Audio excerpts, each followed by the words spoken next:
sebagai ketua pondok dari pesantren Tawakal Jambi dan ibu-ibu guru dari SMA Sukses Boarding School Jambi. Baiklah, serta guru-guru SMP Sukses Boarding School Jambi. Adapun saya berdiri di sini, Bapak dan Ibu guru, tujuan yang pertama yaitu tentunya sebagai tugas saya melakukan aksi nyata terkait penerapan modul 1.4 tentang budaya positif, yang artinya saya melakukan praktek baik terhadap apa yang sudah saya peroleh dari materi budaya positif tersebut. Nah, sebelumnya ada kesepakatan kelas yang bisa kita sepakati sama-sama. Yang pertama yaitu saling menghormati, yang kedua hadir dengan penuh perhatian, yang ketiga berkolaborasi untuk kemajuan, kemudian yang keempat berbicara ketika sudah dipersilakan, yang kelima izin jika meninggalkan ruangan, dan yang terakhir mengikuti dengan rasa gembira. Mudah-mudahan Bapak Ibu di sini semuanya bisa mengikuti kegiatan dengan gembira ya.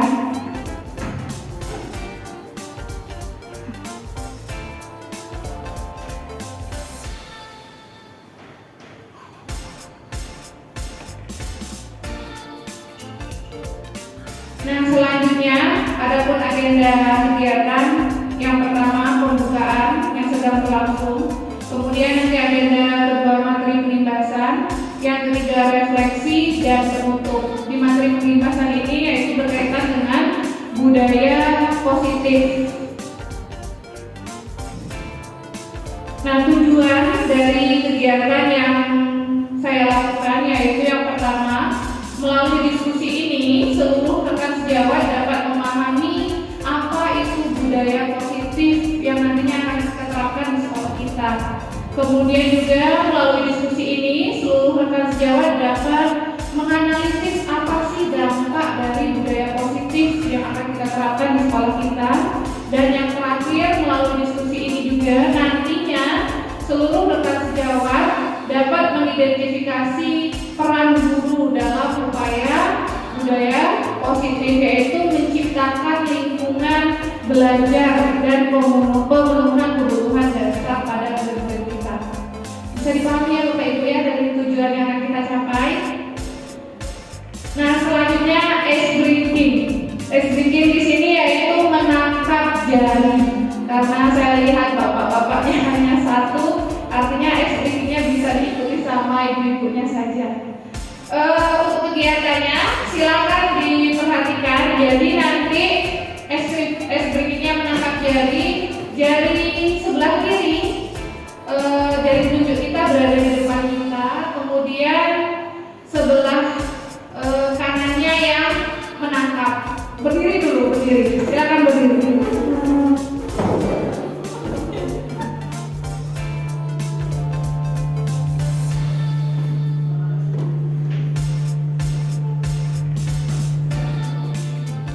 Nah, oke. Ketika berdirinya gini, berjajar. Boleh di depan Bu, berjajar. Silakan berjajar. Bapaknya jadi mainnya sendiri. Boleh.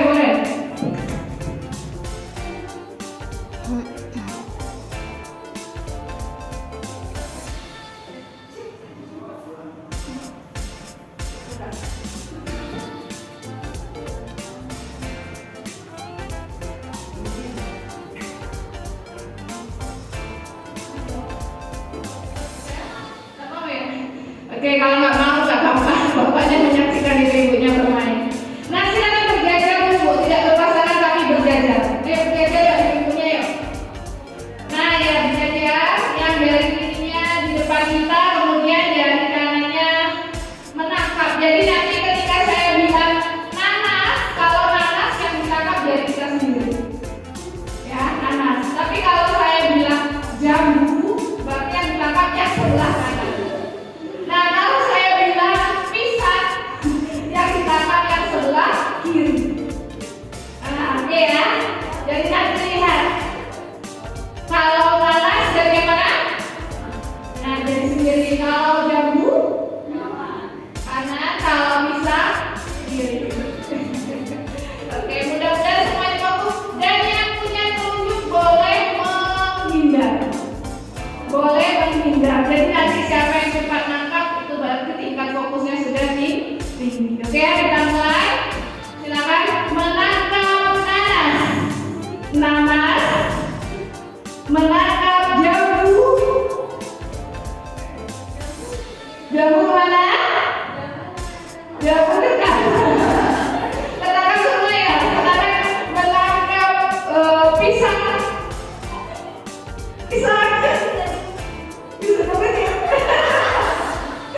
dan kebiasaan-kebiasaan di sekolah yang berpihak pada peserta didik agar mereka dapat berkembang menjadi pribadi yang kritis, penuh hormat dan bertanggung jawab. Kata kuncinya di sana, kita dituntut untuk bisa membuat peserta didik menjadi pribadi yang kritis. Artinya dia bisa berpikir di dalam memecahkan permasalahan yang ada di lingkungan sekolah, baik itu lingkungan dari permasalahan diri dia sendiri maupun permasalahan di sekolahnya. Kemudian juga dia punya rasa penuh hormat dan yang terpenting yaitu bertanggung jawab.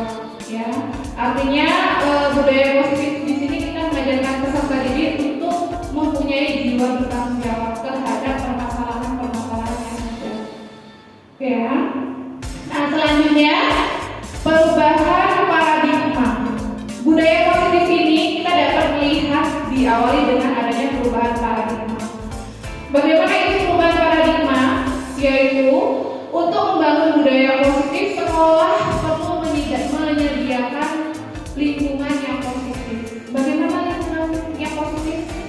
Yaitu lingkungan yang aman, ya benar, baik, kemudian ya menyenangkan, yang nantinya murid-murid mampu berpikir. Setelah berpikir dia mampu bertindak, kemudian juga menciptakan. Tujuan akhirnya mandiri dan bertanggung jawab. Ya. Kemudian lazimnya disiplin ini dikaitkan dengan kontrol. Tahu kontrol, ibu semua? Iya, kontrol itu berkaitan dengan kendali.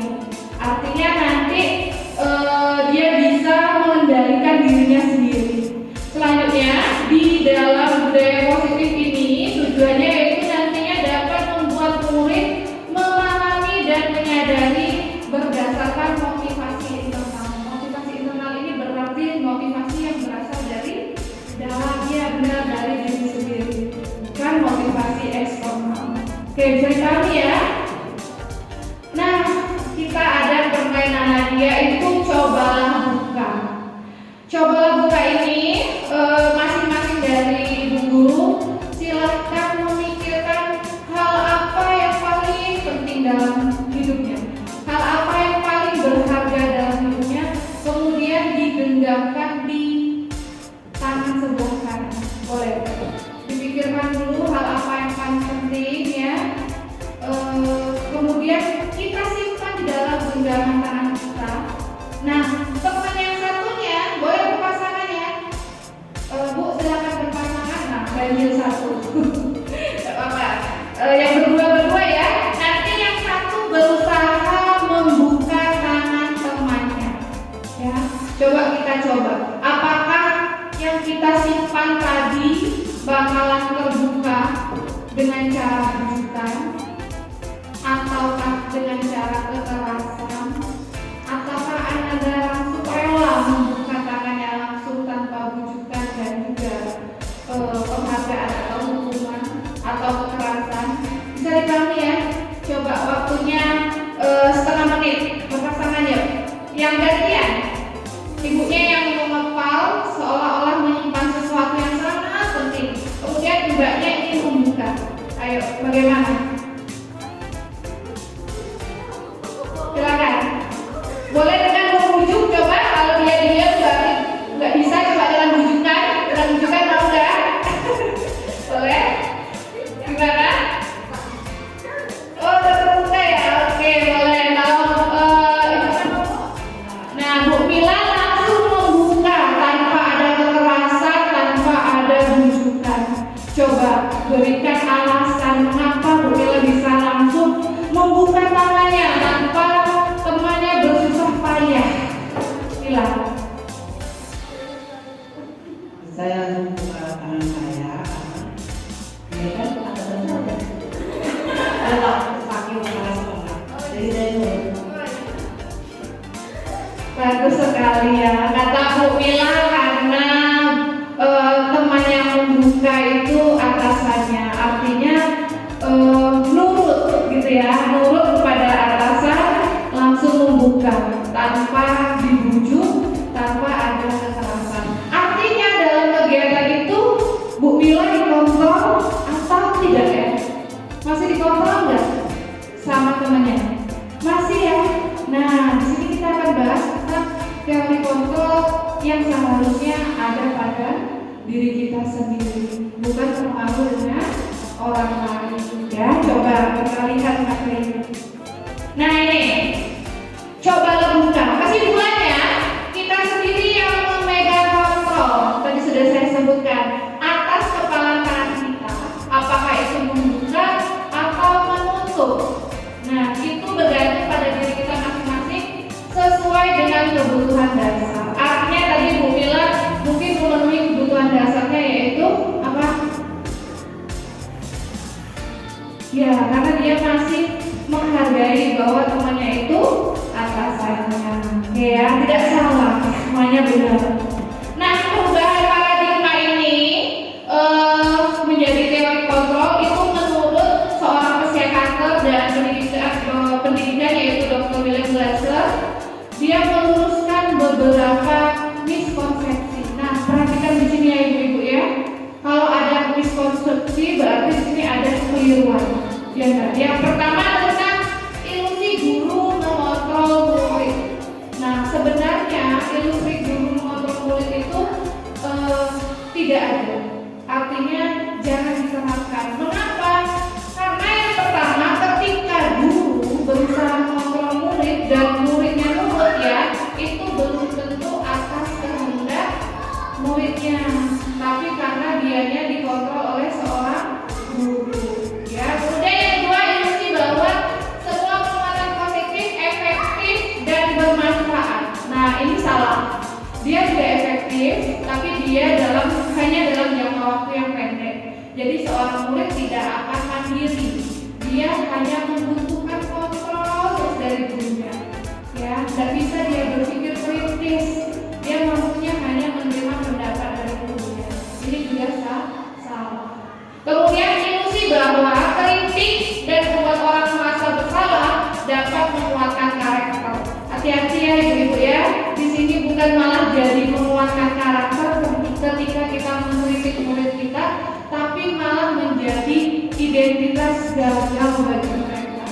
Karena apa? Merasa bersalah itu bukan hal yang benar, tapi malah menjadi hal traumatik bagi murid-murid kita karena kita membuat dia merasa bersalah.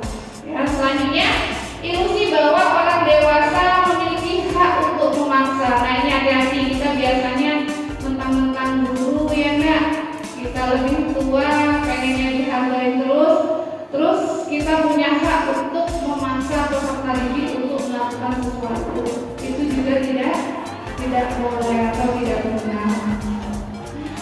Nah, di dalam ilusi tadi ini ada perubahan paradigma stimulus dari stimulus respon menjadi teori kontrol. Coba perhatikan yang pertama. Realitas atau kebutuhan kita sama. Sebenarnya sama atau berbeda? Kebutuhan kita sama atau berbeda? Iya, berbeda.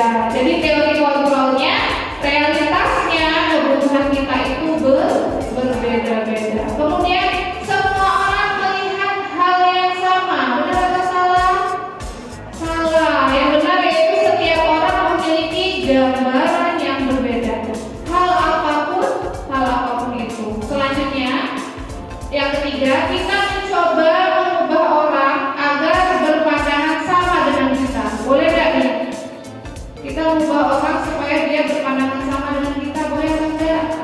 Ya, tidak boleh. Seharusnya kita berusaha memahami pandangan orang lain tentang dunia. Berarti murid-murid kita itu kan punya pandangan masing-masing ya. Kita sebagai guru harus bisa memahaminya. Nah, selanjutnya perilaku buruk dilihat sebagai suatu kesalahan. Nah, ini semua perilaku buruk dipandang kesalahan. Pada dasarnya semua perilaku itu baik buruknya pasti punya tujuan. Jadi jangan lagi memandang bahwa perilaku buruk itu suatu kesalahan. Yang benar semua perilaku itu pasti punya tujuan. Selanjutnya orang lain bisa mengontrol saya. Nah, sebenarnya yang bisa mengontrol diri kita itu siapa?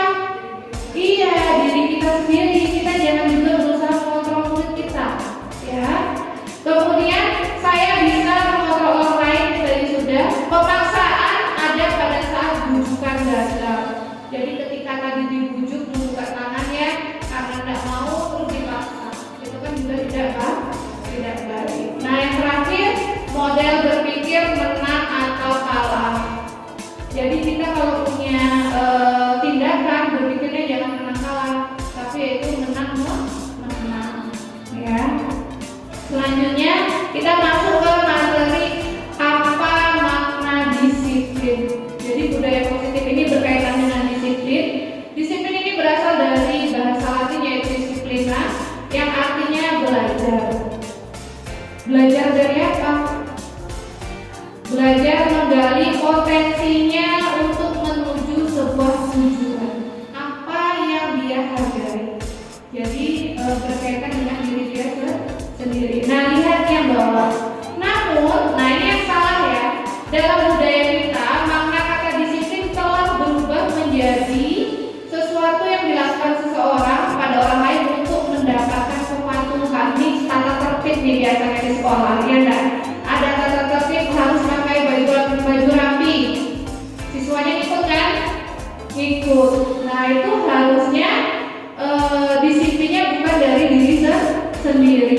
Kemudian disiplin itu berarti merasa tidak nyaman karena ada aturan-aturan tadi. Sedangkan dianya mengikuti aturan berarti dia cenderung disiplin dengan ketidaknyamanan, bukan dari apa yang kita hargai untuk mencapai suatu tujuan dia. Jadi harusnya peserta didik itu Bapak Ibu diarahkan nanti bagaimana dia bisa berpikir kalau itu penting untuk dirinya, ya, bukan karena ada aturan sekolah.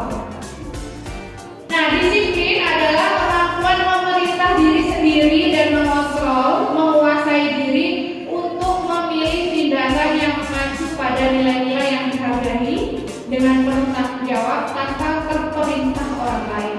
Artinya yuk sama-sama Ibu guru nanti kita membuat agar anak bisa disiplin tanpa adanya perintah dari guru-gurunya, tanpa adanya aturan dari guru-gurunya, tapi berasal dari dirinya sendiri. Nah, selanjutnya, apa maksud dari nilai-nilai yang kita hargai? Nilai-nilai yang kita hargai itu yaitu nilai-nilai kebajikan yang sifatnya positif. Kita sudah tahu ya, kalau disiplin berarti nilai kebajikannya contohnya apa? Kembali lagi ke profil pelajar Pancasila. Iya enggak? Murid-muridnya bisa mandiri, kemudian bisa kreatif ya, inovatif ya, kita terapkan di sana. Nah, ini Ibu-ibu beberapa nilai-nilai kebajikan. Bisa dilihat. Ada peduli, kemudian rajin, integritas, rasa hormat, keterus-terangan, keberanian, kebahagiaan, tanggung jawab, kebersihan, dan lainnya. Nah, nilai-nilai ini nantinya yang akan diterapkan kepada peserta didik. Artinya setelah dia punya budaya positif, dia sudah punya nilai-nilai kebajikan atau beberapa nilai-nilai kebajikan seperti yang ada di depan, ya. Kejujuran itu juga termasuk, kemudian percaya diri, lurus hati, ketegasan, keteguhan hati, rendah hati, dan juga gotong royong. Gotong royong termasuk ya di profil pelajar Pancasila ya yang akan kita terapkan. Nah, nilai-nilai kebajikan ini berkaitan dengan teori motivasi perilaku manusia. Coba saya tanya dulu Ibu-ibu ya, kira-kira saat berada di ruangan ini alasannya apakah dari diri sendiri, apakah untuk menghindar ketidaknyamanan karena adanya bujukan, atau karena imbalan atau penghargaan? Ayo, saya mau tahu motivasi kesini karena apa? Oke, siapa yang mau berpendapat? Silakan. Apakah dari diri sendiri ingin mendapat wawasan atau apa, atau mungkin karena ketidaknyamanan atau hukuman kalau nggak kesini nanti tak marahin, apa gimana Ibu? Coba.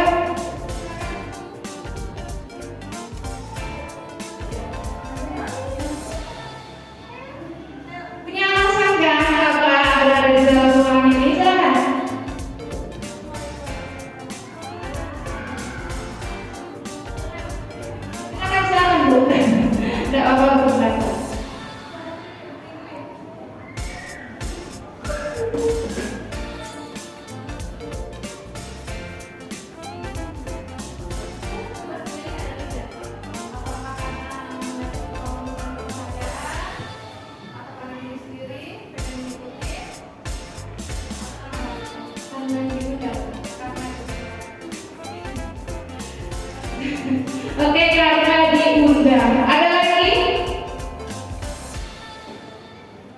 Bu Mila? Oke, saya pertama ini.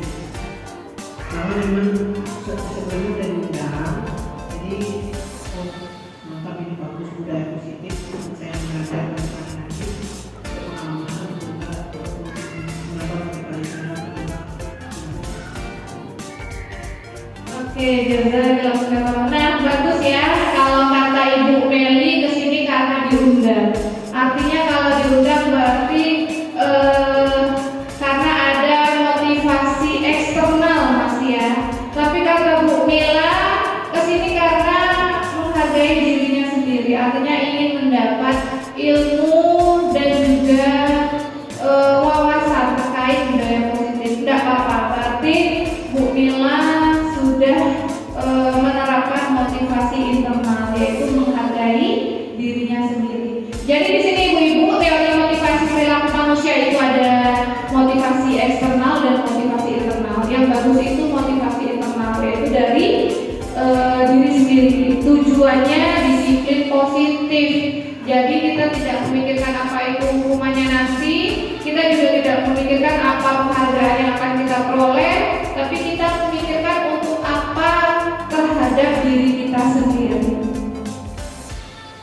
Nah, sekarang kita masuk ke hukuman, konsekuensi, dan restitusi. Ibu-ibu sudah tahu ya, kalau wujud hukuman itu seperti apa? Sudah tahu? Wujud hukuman biasanya seperti apa? Gimana kalau wujud hukuman? Ya, biasanya menggunakan fisik, ya. Kalau konsekuensi gimana? Biasanya kalau konsekuensi itu sudah disepakati. Tapi kalau restitusi itu biasanya suatu pilihan. Jadi tabel yang ada di depan ini berkaitan perbedaan antara hukuman, konsekuensi, dan restitusi. Jadi ibu-ibu, kalau kita beri perlakuan hukuman kepada murid-murid kita, itulah yang membentuk identitas gagal terhadap murid kita. Tapi kalau kita beri konsekuensi, artinya itu penerapan disiplin, apalagi restitusi. Jadi nanti harapannya teman-teman ibu-ibu di sini tidak ada lagi yang memberi hukuman kepada murid-murid yang melakukan tindakan tidak baik, ya, atau tindakan negatif. Misalnya, saya beri contoh di sini, korban mendapatkan keadilan, tapi kalau di konsekuensi keadilan bisa diabaikan. Nah, kemudian di hukuman, biasanya kalau hukuman itu peraturan yang buat gurunya, ya enggak? Misal dia datang terlambat, kita suruh dia push up, itu hukumannya. Nah, beda dengan konsekuensi. Kalau konsekuensi itu sudah ada kesepakatan sebelumnya ketika dia melanggar. Oke, selain ini juga sama. Nah, ada kesimpulannya di hukuman, konsekuensi, dan restitusi bisa dilihat. Nih, kalau hukuman sifatnya tidak terencana, yang sudah tadi saya contohkan ya, dia datang terlambat terus disuruh push up, itu kan tidak ada terencana ya. Artinya langsung saat itu dilakukan tindakan. Kemudian anak atau murid tidak tahu apa yang akan terjadi dan tidak dilibatkan. Jadi muridnya tidak dilibatkan di sana. Pokoknya kata gurunya push up, dia ikut push up. Terus hukuman bersifat satu arah dari pihak yang memberikan. Nah ini muridnya nggak bisa ngelak lagi. Jadi gurunya memang menghukum ya, disuruh push up, dia nggak bisa ngelak. Kemudian murid hanya menerima suatu hukuman tanpa suatu diskusi atau pengarahan dari pihak guru. Gurunya nggak ada narahin, nggak ada ditanya, langsung aja. Kamu dari mana? Silakan push up, gitu ya, nggak terlambat. Itu hukuman. Nah, kalau konsekuensi itu sudah terencana, terus sudah disepakati. Satu lagi kata kuncinya, kalau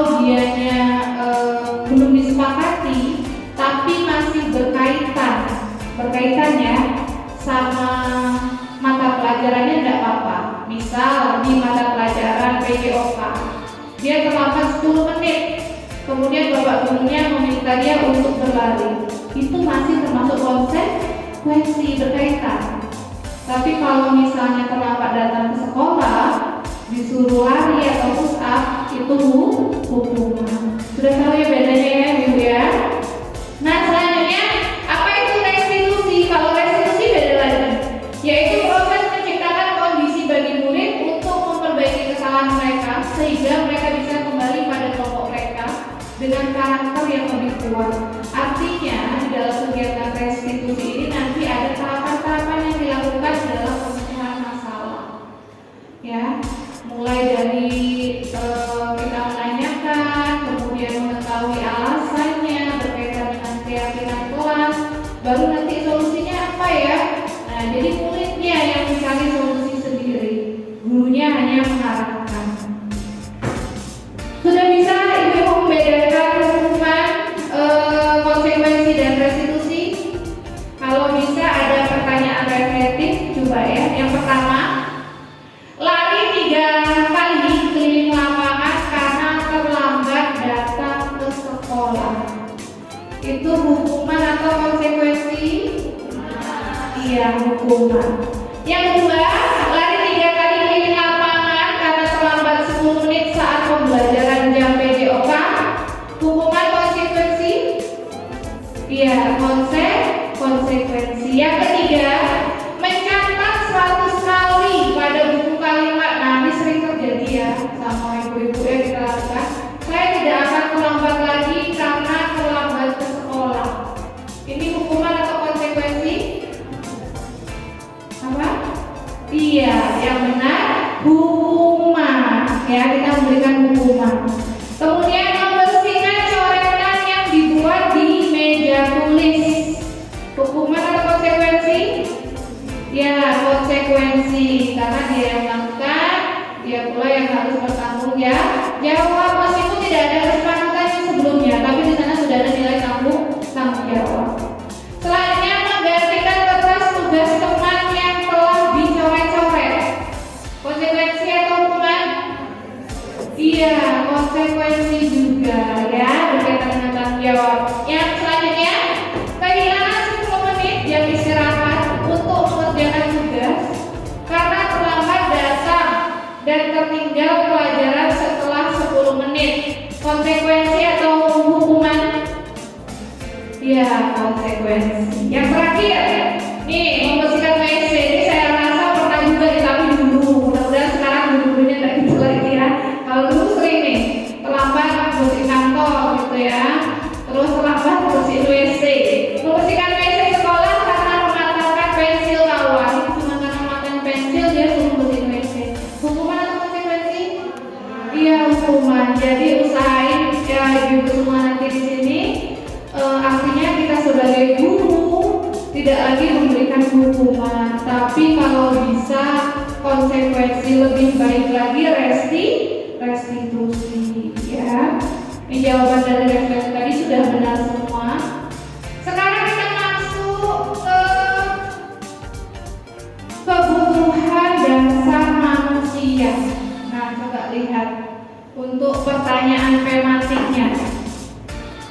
Ibu Ani, guru kelas 5 SD Pelita Hati, sedang bingung menghadapi ulah salah satu murid di kelasnya.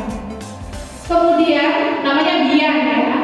Beberapa anak telah datang dan mengeluh. Bian yang seringkali meminta bekal makan siang mereka dengan paksa. Jadi, jika kita menghadapi situasi seperti Ibu Ani, apa yang akan kita lakukan? Menurut Anda, kira-kira apa sih alasan dia melakukan itu? Nah, dari kasusnya sudah bisa dicerna enggak?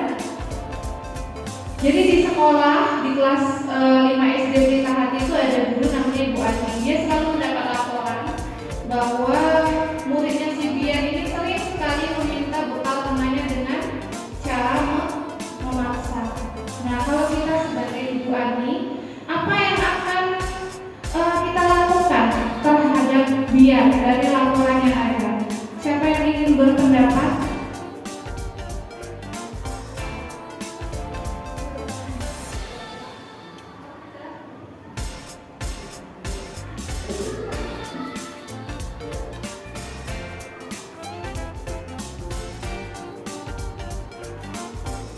Baiklah, terima kasih kepada Ibu. Pertama, Ibu Ani harus memanggil dulu dia, kemudian menanyakan alasan dia kenapa hal tersebut. Nah, setelah kita mengetahui alasannya, sebenarnya kebutuhan apa yang ingin dimiliki oleh dia itu, apakah karena ingin mencoba temannya, atau mungkin karena terbawa bekal, atau apa. Nah, setelah itu baru kita kaitkan tingkah lakunya dia itu dengan nilai kebajikan yang seharusnya dia lakukan itu seperti apa, sehingga dia itu bisa mengoreksi dirinya, berpikir, oh ternyata seperti ini yang baiknya.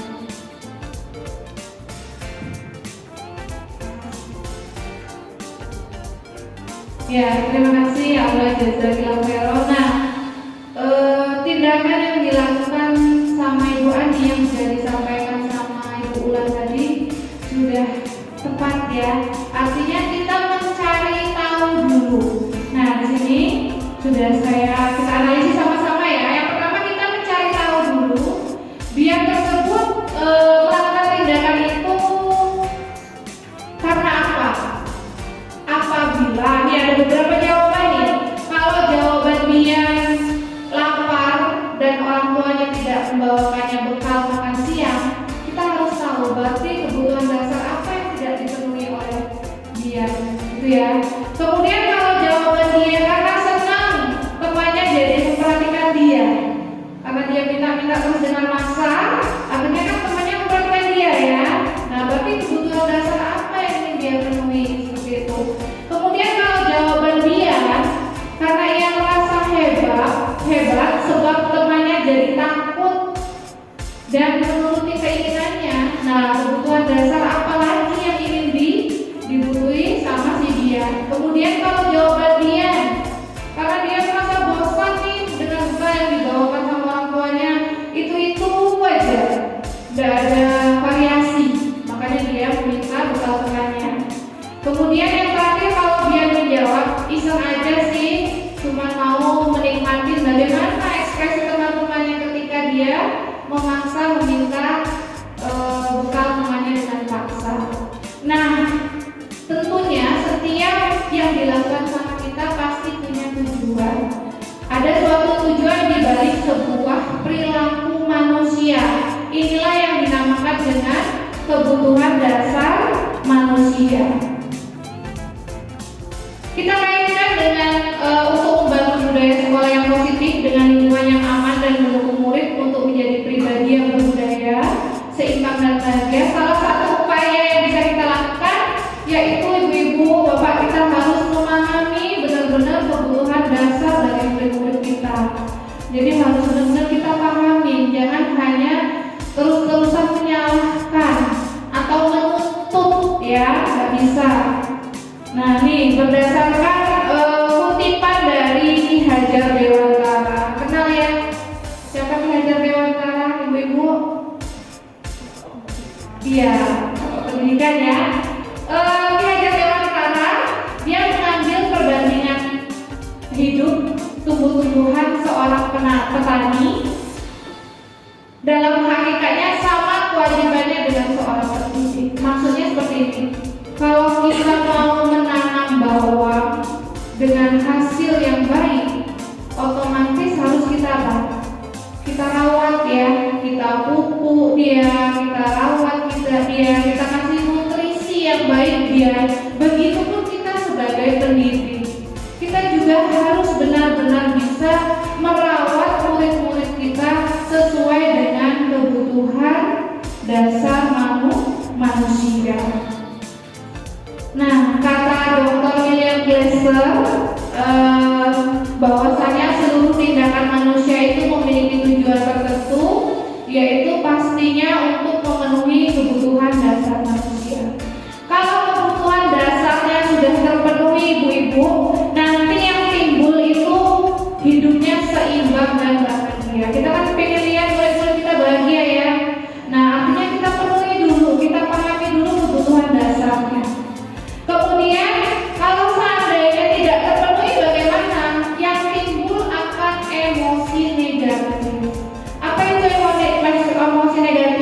Bisa dia merasa bosan, ya enggak? Bisa dia merasa sedih, kemudian kecewa, sehingga dia melakukan perbuatan-perbuatan yang bertentangan dengan nilai-nilai kebajikan, ya. Nah, masuklah ke 5 kebutuhan dasar manusia. Apa saja? Yang pertama, kebutuhan bertahan hidup. Yang kedua, kasih sayang dan rasa diterima. Yang ketiga, kebebasan. Yang keempat, kesenangan.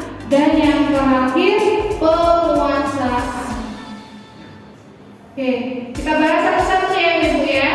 Apa sih itu kebutuhan bertahan hidup? Kebutuhan bertahan hidup itu survival, artinya kebutuhan yang bersifat fisiologis seperti sandang, pangan, papan. Ya, ini dulu kebutuhan dasar murid-murid kita yang harus kita lihat. Agar apa? Agar murid dapat belajar dengan baik. Misal kita harus tahu kalau dia misalnya kok keluar masuk padahal masih pagi, terus dia jajan, kita nggak bisa langsung memarahi atau memanggilnya, tapi kita harus lihat dulu. Oh, ternyata kebutuhan dasar yang belum dia penuhi, dia nggak sarapan.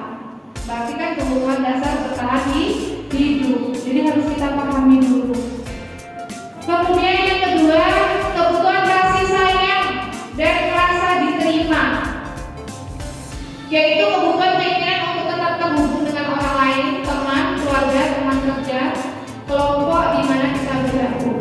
Jadi setiap murid ingin menjadi bagian yang berharga dari kelas dan sekolah, serta murid ingin diterima oleh orang lain dan kelompoknya. Jadi ini berbahaya sekali Ibu. Kalau seandainya ada murid yang merasa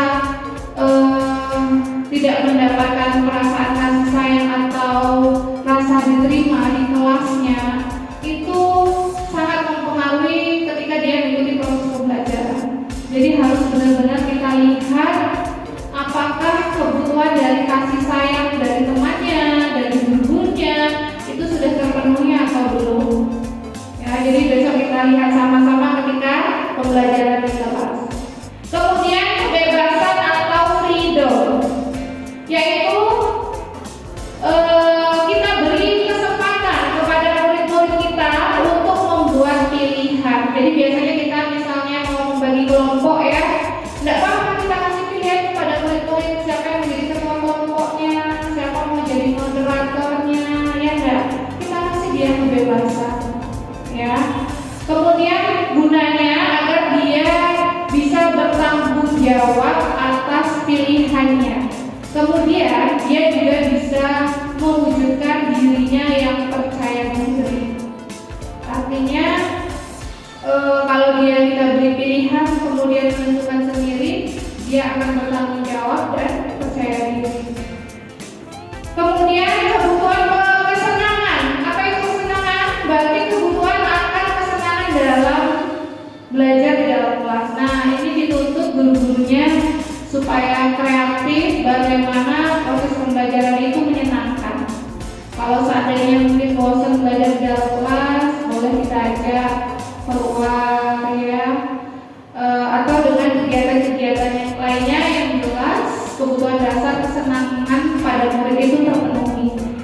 Yang terakhir, penguasaan. Nah, penguasaan ini berkaitan dengan kompeten, menjadi terampil, diakui. Jadi kita jangan sungkan-sungkan mengakui kalau murid kita itu bisa melakukan sesuatu. Kita utarakan saja, karena dia juga butuh penguasaan. Selain dari gurunya, dari temannya pun dia juga butuh, ya.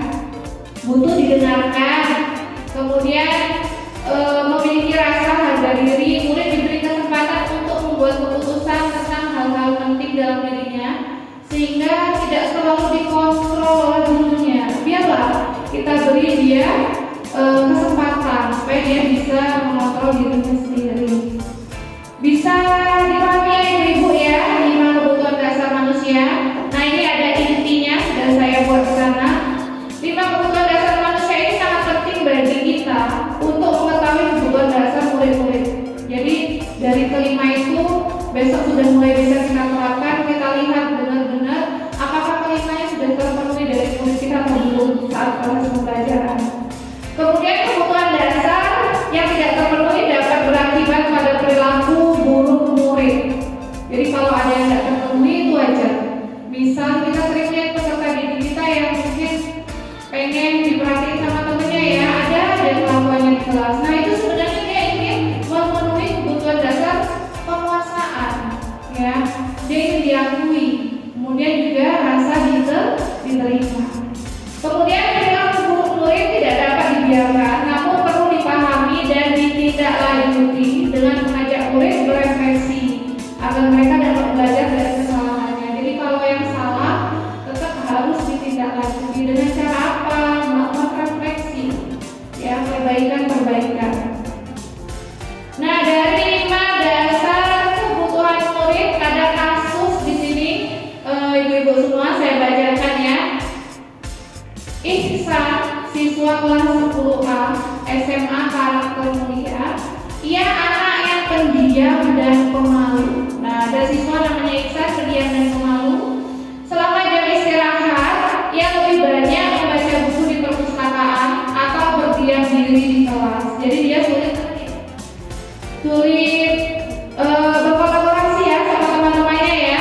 Kemudian hari itu adalah hari technical meeting lomba debat antar SMA yang juga diikuti oleh tim debat SMA Karakter Mulia. Tiba-tiba ada kabar bahwa Adit, anak kelas 10B yang sudah didaftarkan mengikut lomba debat mewakili sekolah, sakit demam berdarah dan dirawat di rumah sakit.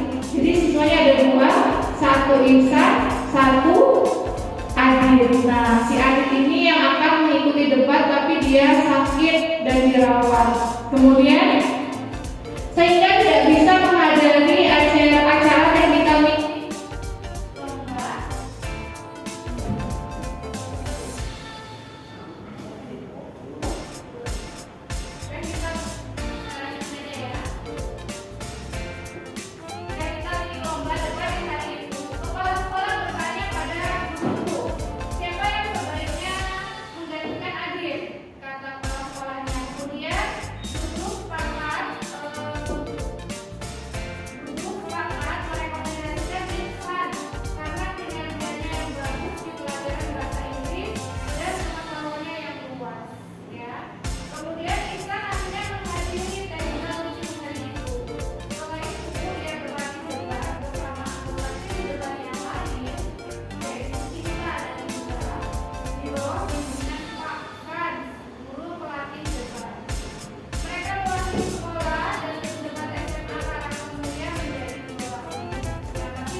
Menjadi percaya diri, tidak pemalu, dan pendiam.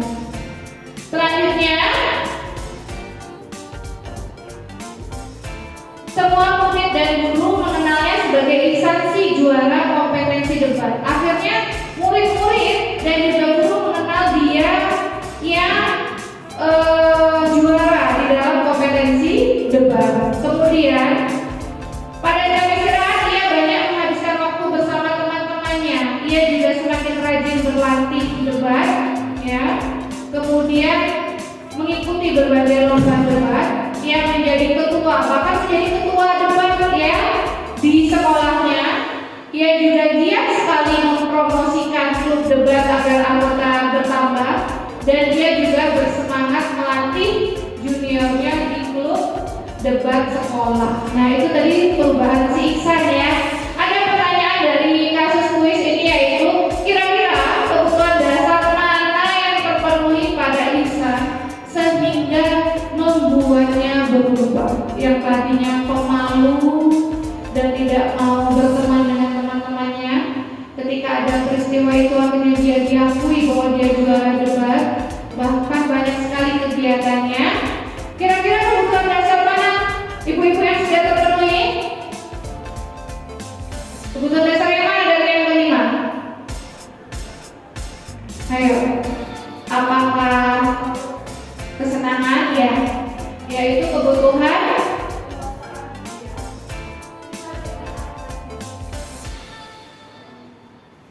Baiklah, menurut saya kebutuhan yang sudah terpenuhi oleh insan itu adalah dia punya power, pemahaman, kecerdasan, dan akhirnya powernya itu bisa tersalurkan. Nah, sehingga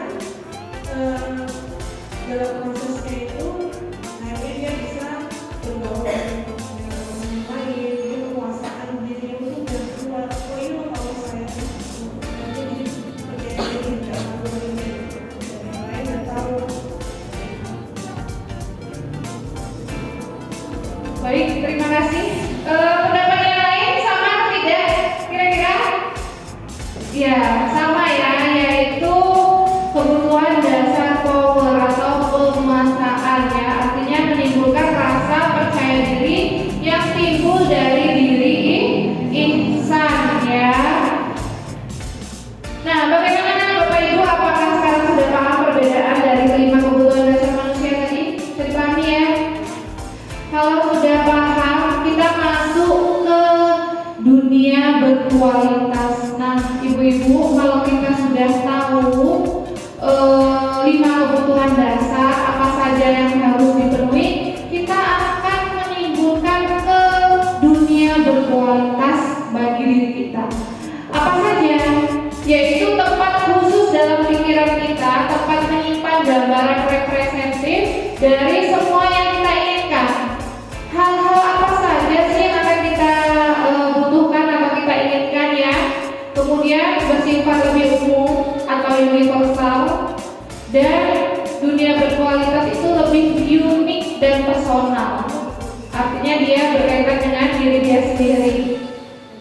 Kemudian untuk masuk ke dunia berkualitas, syaratnya adalah sesuatu itu harus terasa sangat baik bagi kita dan memenuhi setidaknya satu atau lebih kebutuhan dasar manusia. Jadi kalau kita sudah melihat apakah dunia diri kita ini berkualitas atau enggak, kita harus lihat apakah kebutuhan dasar pada diri kita ini sudah terpenuhi atau belum. Ya, setidaknya satu atau lebih. Kemudian bila guru dapat membangun interaksi yang memberdayakan dan memerdekakan murid, maka murid akan meletakkan dirinya sendiri sebagai individu yang positif dalam dunia berkualitas. Karena apa? Karena menghargai nilai-nilai kebajikan. Jadi ibu-ibu, kalau misalnya kita ingin membangun, memerdekakan murid-murid kita, kita harus punya dulu individu yang positif. Artinya nilai-nilai kebajikan itu harus ada dulu pada diri kita ya. Nah, untuk melihat dunia berkualitas, di sini ada beberapa pertanyaan ya ibu-ibu ya. Ada 7 pertanyaan. Kita sama-sama mau melihat nih dunia berkualitas kita itu seperti apa. Nanti silakan boleh dituliskan ya.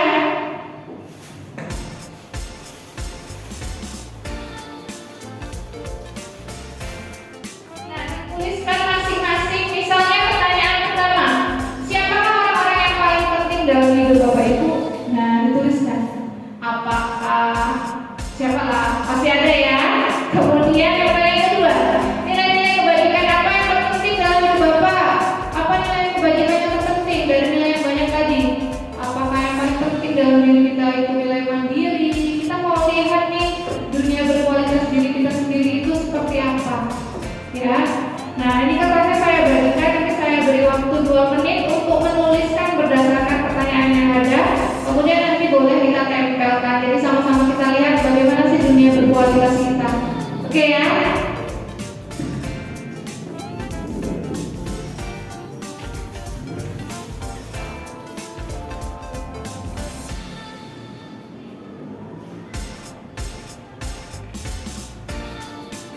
Oke ya.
Oke, silakan dituliskan ya. Kalau yang kedua, kalau Bapak Ibu menjadi orang yang ideal, karakter atau sifat apa yang paling diinginkan pada diri Bapak Ibu? Sifatnya seperti apa? Kemudian apa pencapaian Bapak Ibu yang sangat membanggakan? Misalnya pencapaian bisa menjadi guru ya. Pekerjaan ideal, mungkin pekerjaan ideal menurut Bapak Ibu yaitu seorang guru. Boleh.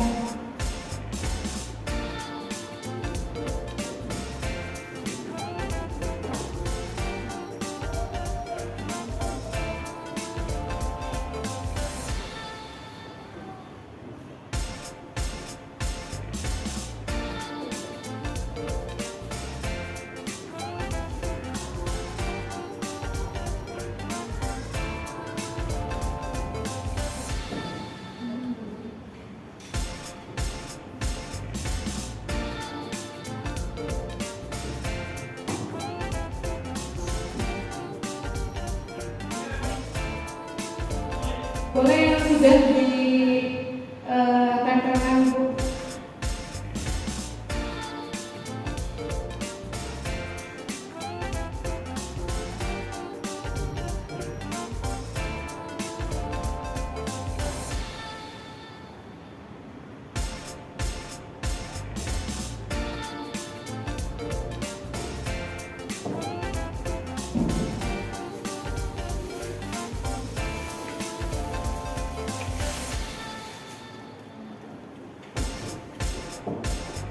Terakhir, apa yang paling bermakna dalam hidup Bapak Ibu? Apa yang paling bermakna?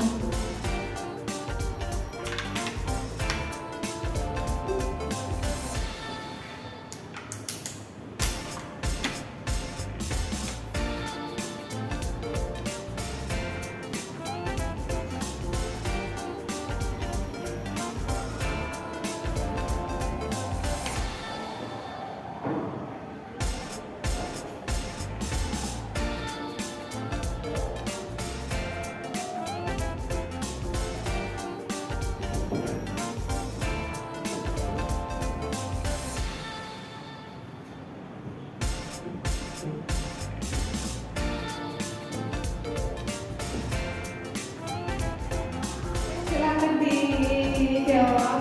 Teruskan diri sendiri, tidak apa-apa. Ditempel aja sudah.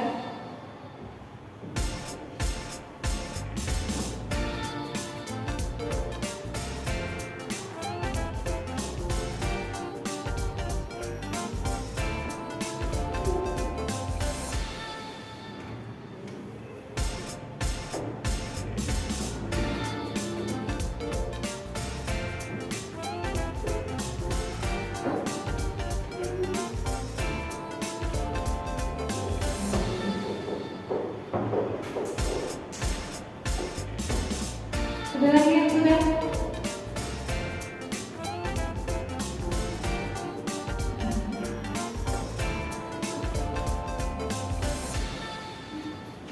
Kita coba sambil yang lain isi, kita coba lihat ya dari apa yang sudah ditempelkan sama Bu Ulan. Nanti yang lainnya boleh menyusul.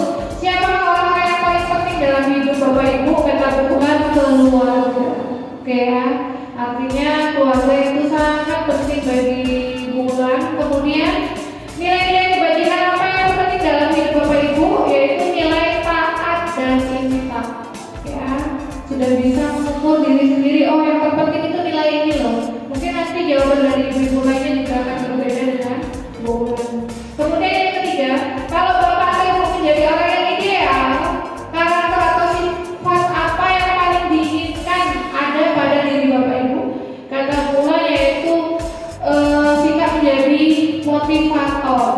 Ya, artinya dia bisa mengajak orang lain yang ada di sekelilingnya.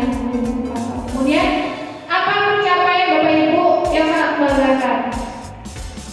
Ya, menjadi guru profesional, luar biasa ya. Bulan ini salah satu guru kita ya di SMA Tri Sukses, yaitu guru yang profesional. Itu sangat membanggakan bagi beliau, membanggakan juga bagi kita sebagai rekan dari Bu Ulan. Kemudian apa pekerjaan ideal bagi Bapak Guru? Yaitu menjadi guru profesional tadi ya. Kemudian sebutkan bagian perjalanan hidup Bapak Ibu di mana merasa itulah titik puncak hidupnya. Nah, kata Bu Ulan saat mengikuti kuliah S1 dan profesi dan juga lulus ya. Mungkin lulus tentunya dengan nilai terbaik. Artinya disitulah Bu Ulan merasakan titik puncak hidup perjalanan dari hidup Bu Ulan. Kemudian apa yang paling bermakna dalam hidup Bapak Ibu? Yang paling bermakna yaitu nah ini luar biasa, bisa berkunjung ke Baitullah dan kota Nabi Muhammad yaitu Madinah. Ya, artinya ternyata Bu Ulan sudah melihat dunia Bu Ulan yang berkualitas itu seperti apa. Sudah tercapai dari pertanyaan-pertanyaan yang ada. Bagaimana ibu-ibu yang lain sudah? Bapak tetap ditempelkan nanti supaya nanti sama-sama kita baca. Ternyata masing-masing dari ibu punya semua pernah lihat dunia berkualitasnya seperti apa. Silakan nanti tetap ditempelkan. Yang masih menulis ya? Saya kasih waktu 1 menit lagi.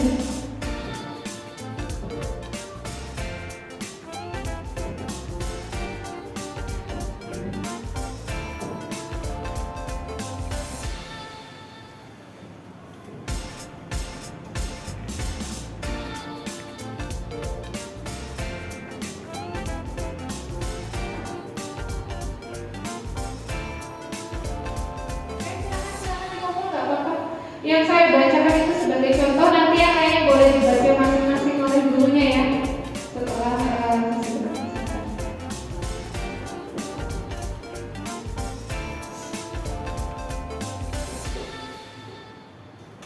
yang lain sudah Alhamdulillah. Nah, Alhamdulillah ini banyak nih biasanya ya. Sudah banyak sekali nih guru-guru hebat ya.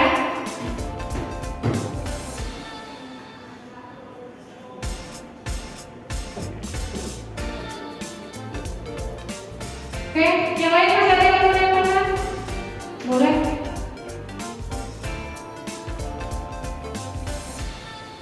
Jangan malu-malu, kita kan melihat dunia kita sendiri ya, bagaimana dunia berkualitas.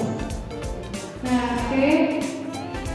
Selanjutnya, setelah kita mengetahui melihat dunia berkualitas kita akan masuk ke materi keyakinan kelas. Nah, disinilah kita setelah kita mengetahui kebutuhan dasar kemudian kita tahu dunia berkualitas mereka seperti apa, kemudian masuk ke keyakinan kelas. Nah, kira-kira ibu di sini ada pertanyaan tematik. Keyakinan kelas dan peraturan itu sama atau beda? Benar atau salah? Yang benar angkat tangan. Peraturan dan keyakinan itu sama. Yang benar angkat tangan. Oke, jawabannya salah. Benar ya, jawabannya salah. Yang kedua, keyakinan kelas berlandaskan keyakinan kebajikan atau prinsip universal. Benar atau salah? Yang benar angkat tangan. Angkat tangan yang benar. Oke, angkat tangan semua.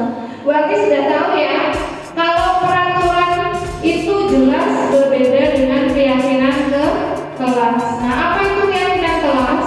Keyakinan kelas adalah nilai-nilai kebajikan atau prinsip-prinsip universal yang disepakati bersama secara universal, lepas dari latar belakang suku, negara, dan bangsa. Artinya ibu-ibu di sini untuk keyakinan kelas kita membuatnya bersama peserta didik, ya.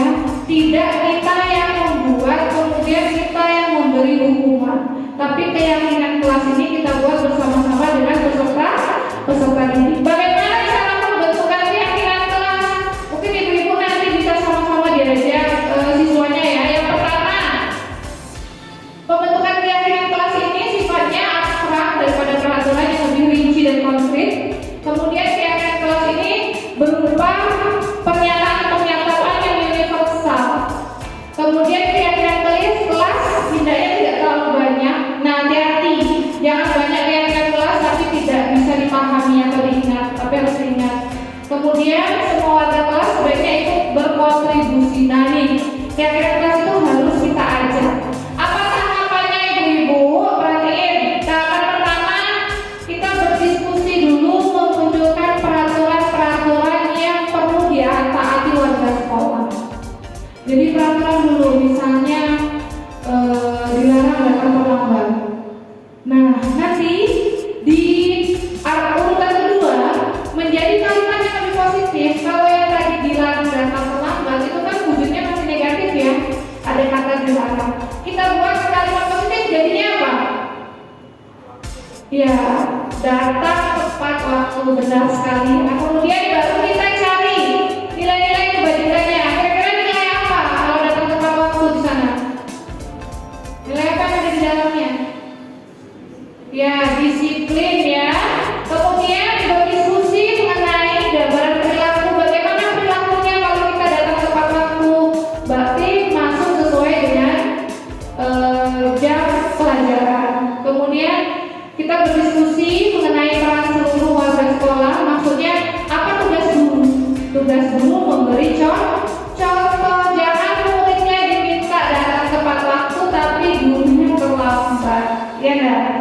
Kemudian yang terakhir baru kita perlu meninjau ulang keyakinan kelas. Jadi tidak apa-apa kalau di kelasnya masih ada peraturan-peraturan yang maknanya tulisannya negatif, kita ganti menjadi makna positif. Oke, sudah bisa dipahami ya keyakinan kelas ya. Nanti mudah-mudahan sama-sama bisa kita terapkan. Selanjutnya yaitu tentang posisi kontrol guru. Coba saya tanya dulu ke ibu-ibu semuanya. Posisi kontrol guru itu ada 5. Pahami ya. Yang pertama penghukum, yang kedua pembuat merasa bersalah, yang ketiga teman, yang keempat pemantau, yang kelima manajer. Kira-kira ibu-ibu sudah berada di posisi mana nih di siswanya? Ayo, sebagai apa? Sebagai penghukum, atau pembuat merasa bersalah, atau sebagai teman? Mungkin Bu Mila sebagai teman, atau mungkin sebagai pemantau, atau mungkin sebagai manajer. Nah, posisi kita sebagai guru dari kelima ini yang mana? Kalau Bu Mila yang mana? Kalau saya sebagai teman. Baik, kata Bu Mila, beliau memposisikan dirinya sebagai teman. Bagaimana dengan yang lain? Bu Ula mungkin?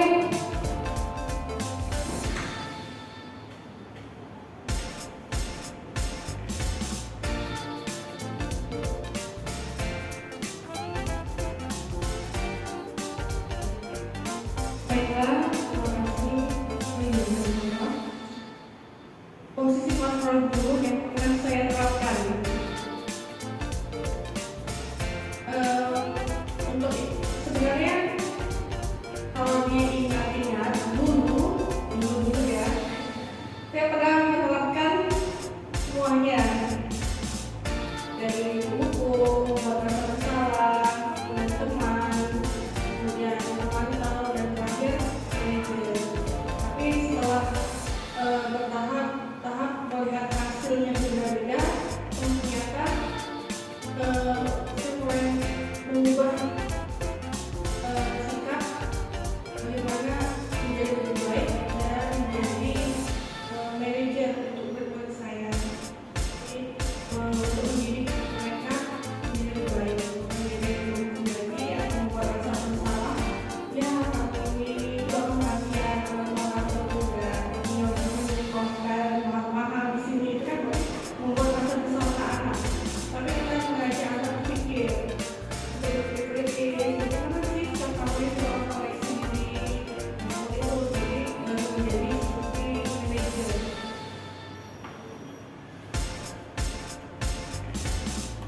Oke, baik, terima kasih ya. Nah, jadi perlu diperhatikan di sini kata Bu Ulan sudah pernah mencoba dari kelimanya, tapi semakin kesini semakin menjadi posisi kontrol yaitu sebagai manajer. Nah, ibu-ibu di sini semua, yang terbaik atau idealnya seorang guru kita harus memposisikan diri kita yaitu sebagai manajer.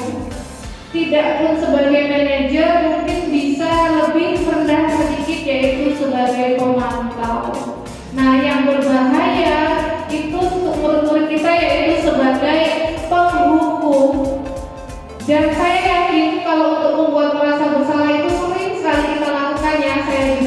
itu, dan ternyata itu termasuk ke identitas gagal yang paling berbahaya. Artinya menimbulkan traumatik bagi peserta didiknya. Misalnya kita yang sudah disebutkan sama Bu Ulan tadi, ayo kamu nggak kasihan ya sama ibu bapakmu yang sedang mencari di sana. Itu malah jadi beban pikiran dia dan bahkan jadi traumatik ke depannya bagi dia. Ya, jadi jangan sekali-sekali kita menggunakan sebagai posisi kontrol pembuat merasa bersalah. Nah, sebagai teman juga, sebagai teman itu menyebabkan muridnya ketergantungan sama kita. Ya, artinya kita harus mengubah seorang guru itu posisi idealnya, posisi yang tepatnya yaitu sebagai manajer, tidak lagi sebagai penghukum yang hanya kamu terlambat, kamu harus seperti ini, kamu tidak mengerjakan tugas, kamu seperti ini. Nah, itu tidak lagi. Apalagi membuat merasa bersalah itu berbahaya. Kalau pemantau, kenapa saya bilang kalau kita belum bisa sebagai manajer, bisa sebagai pemantau? Kalau pemantau di sini kita masih melihat dari aturan-aturan yang ada, konsekuensi yang ada. Yang namanya konsekuensi kan disepakati ya, berarti kita bisa gunakan ketika posisi kita sebagai pemantau. Jadi hati-hati ya. Nah, bagaimana dengan posisi sebagai manajer, ibu-ibu semua? Kita menerapkan segitiga restitusi. Apa itu segitiga restitusi? Yaitu proses menciptakan kondisi bagi murid untuk memperbaiki kesalahan mereka, sehingga mereka bisa kembali pada kelompok mereka dengan karakter yang lebih baik. Ini posisi manajer tadi ya, kita terapkan dengan menggunakan segitiga restitusi ketika murid kita bermasalah, yaitu tujuannya disiplin positif, memulihkan dirinya setelah berbuat salah. Kemudian kita mengajarkan peserta didik untuk jujur dari kesalahannya. Kemudian juga memberikan penawaran. Nah, di sini kita beri itu penawaran, nak, bukan pemaksaan. Artinya di dalam segitiga restitusi itu ada 3 tahapan yang harus diperhatikan. Yang pertama, tahapan menstabilkan identitas. Apa yang kita percaya sebagai murid di kelas, kita kaitkan dengan keyakinan yang ada. Apa ya, nak, nilai-nilai keyakinan yang sudah kita sepakati? Apa nilai yang sudah kalian langgar dari kesepakatan kita? Kemudian kita kaitkan, kamu melakukan ini sebenarnya mau jadi orang seperti apa, gitu ya. Saya rasa kalau kita posisinya sudah menjadi seorang manajer, sudah luar biasa sekali ya. Artinya tidak ada lagi posisi sebagai penghukum atau lagi pembuat merasa bersalah. Nah, sampai materi kita di akhir tayangan keyakinan kelas ini, kira-kira ada yang mau dipertanyakan? Silakan kita diskusikan sama-sama. Kalau ada yang mau ditanyakan, siapa yang ingin bertanya boleh, berkaitan dengan apa saja. Mulai dari disiplin positif, nilai-nilai kebajikan, kemudian keyakinan kelas, 5 posisi kontrol sebagai seorang guru, dan segitiga restitusi. Ada yang ingin bertanya? Silakan yang mau bertanya. Silakan, tanyakan Bu. Apa saja? Mungkin mau tanya bagaimana penerapannya atau hal lainnya yang berkaitan dengan apa yang sudah saya sampaikan sebelum saya akhiri.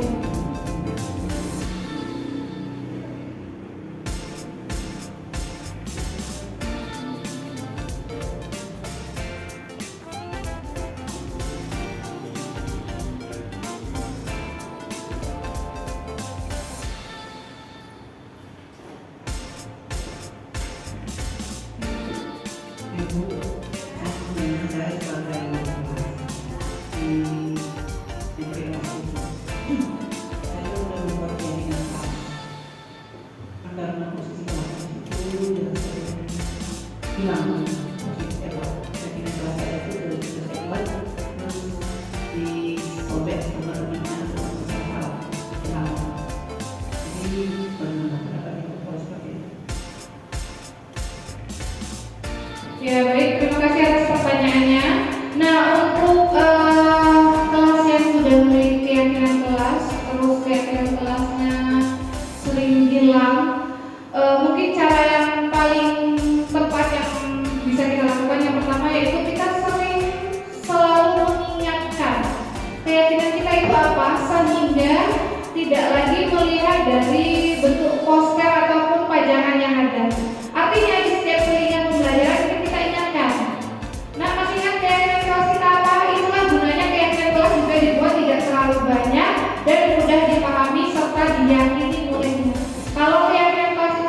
ada di dalam diri mereka. Mudah-mudahan meskipun tidak terpajang terus kita ulang lagi ya, sudah ada atau sudah tertanam pada diri peserta didiknya masing-masing. Karena kalau yang namanya keyakinan kelas tentunya akan selalu diyakini sama peserta didik seperti itu. Oke, ada lagi pertanyaan lainnya?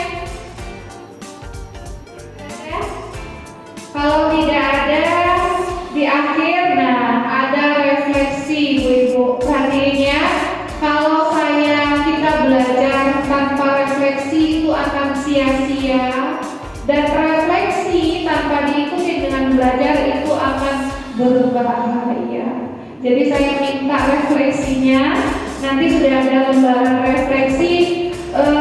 Sebelum mengisi lembaran refleksi boleh satu orang berpendapat berdasarkan pertanyaan refleksi yang ada.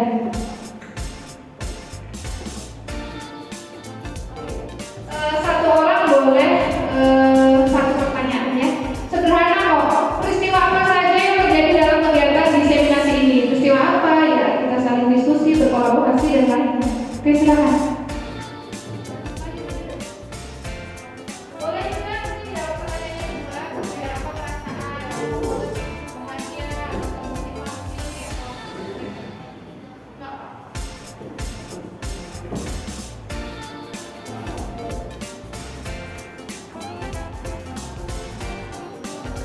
Perasaan bisa mengikuti dimensi. Jadi seminasi ini bisa tahu tentang budaya positif, bisa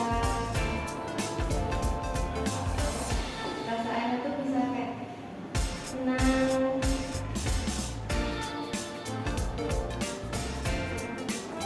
sama pengetahuan, bisa jadi murid-murid yang baik.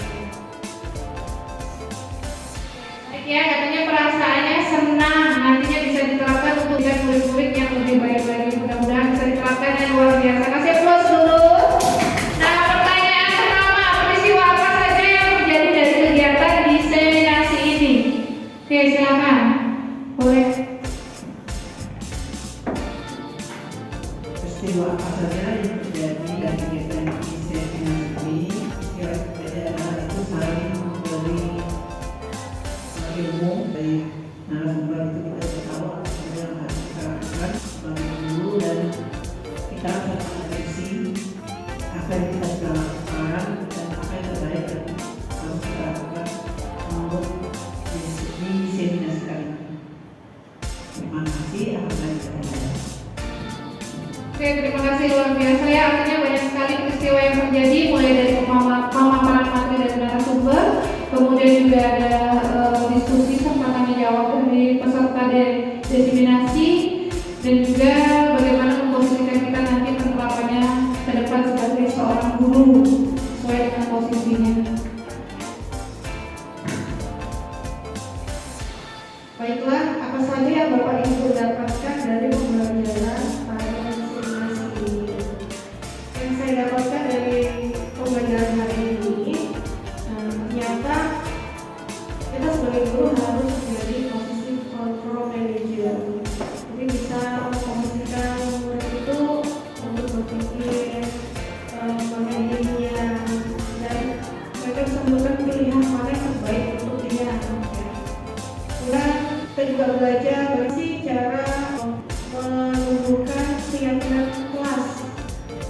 Pertama keyakinan kelas dan akhirnya menjadi keyakinan diri dan menjadi kebiasaan budaya positif kesehariannya.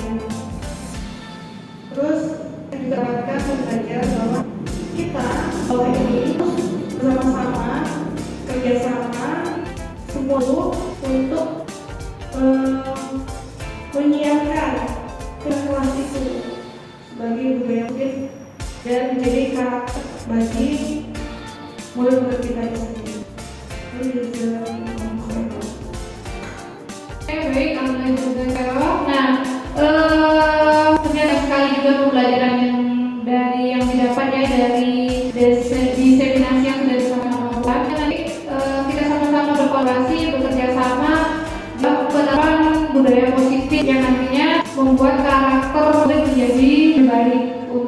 dirinya sendiri. Yang terakhir, jika Bapak Ibu ingin membuat perubahan tentang budaya positif, apa yang akan diterapkan ke depannya? Apa yang kira-kira? Silakan.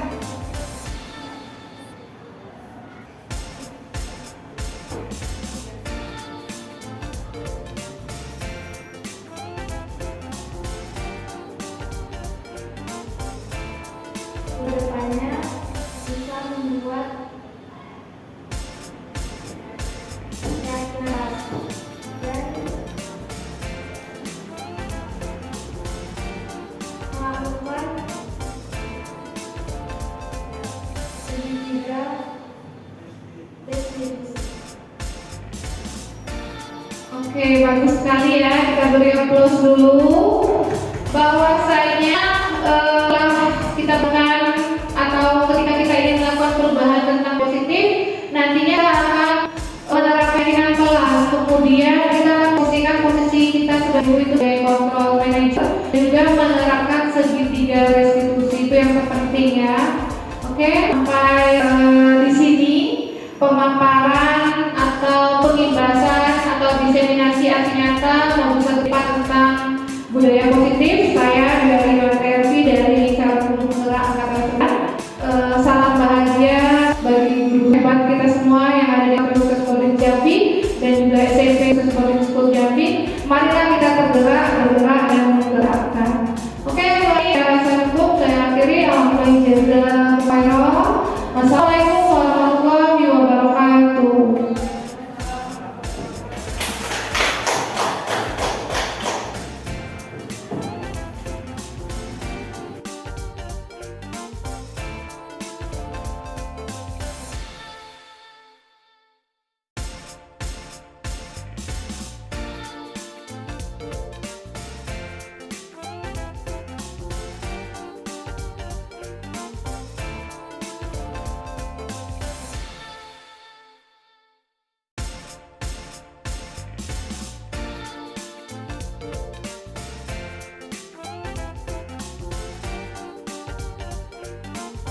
Silakan kedua kelasnya di siap sana. Semua siap. Ucapkan salam. Waalaikumsalam warahmatullahi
Ya, kita buat posternya dari nilai-nilai keyakinan yang ada. Coba boleh ditempel mana?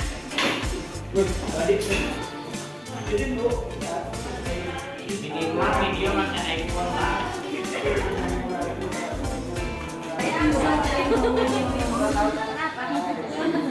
Oke, silakan.